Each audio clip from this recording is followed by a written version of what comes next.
भाभी आपको बहुत बहुत मुबारक हो। अम्मी ने मुझे बताया कि हमारे घर में इतनी बड़ी खुशी आने वाली है।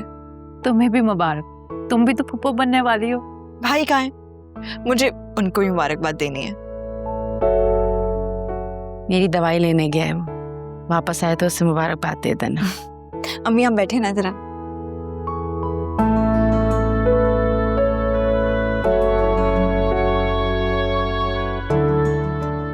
मुझे तो अंदाजा ही नहीं था कि ये खुशी कितनी बड़ी होती।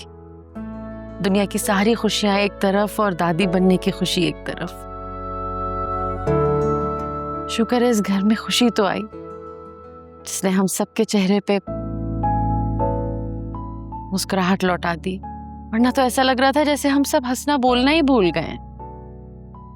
बस मेरी तो एक ही दुआ है कि इस खुशी की बरकत से राफे का दिल भी जायशा की तरफ से नरम हो जाए और सब कुछ सही हो जाए हमारे घर, इंशाल्लाह। अम्मी आप फिक्र ही ना करें, देखिएगा हमारे घर की खुशियां ना कैसे लौट आएंगी। चाची, आप ना आज के बाद कभी भी इस घर को छोड़ने की बात नहीं करेंगी। कैसे जाऊं? मेरे पैरों में तो जंजीर ही डाल दी है इस आने वाले ने। मैं कहीं नहीं जा रही। और जायशा,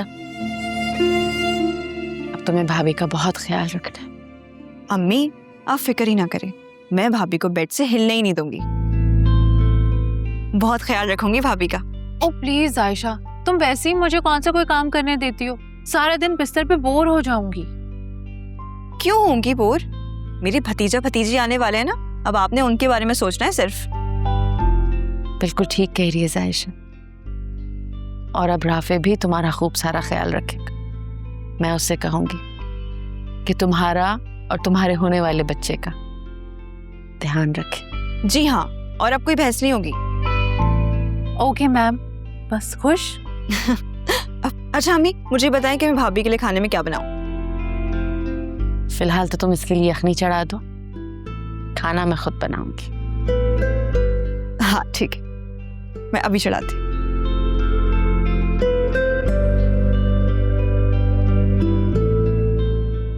अरीशा बेटा, इतनी बड़ी खुशखबरी मिली है हमें, तुम भाभी को भी ये खबर सुना दो। चाची, मैं उनको ना अभी नहीं बताना चाहती, बाद में बता दूंगी। लेकिन क्यों बेटा? इस खबर से तो भाभी को भी खुशी होगी ना। जी, लेकिन बस मैं अभी उनको नहीं बताना चाहती। बेटा, भाभी ने मेरी जायशा के साथ बहुत बुरा किया है, मानती हूँ, लेकिन